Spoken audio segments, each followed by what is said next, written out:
እንደምን አድራችኋል ተማሪዎች? የት ናችሁ? ከአርትሜቲክ እንጀምራለን። አርትሜቲክ ማለት መደመር፣ መቀነስ፣ ማባዛት፣ ማካፈል፣ ሞጁሌሽን ይጨምራል። ከዛ እንጀምራለን። እስኪ አንደኛው አንተ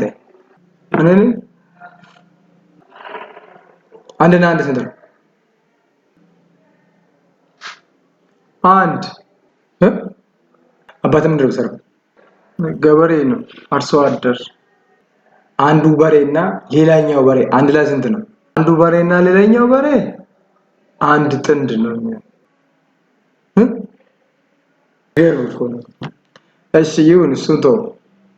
6 እና 6 ስንት ነው? 6 እና 6 አንድ ደርዘን ነው የሚሆነው። አሁንም አንድ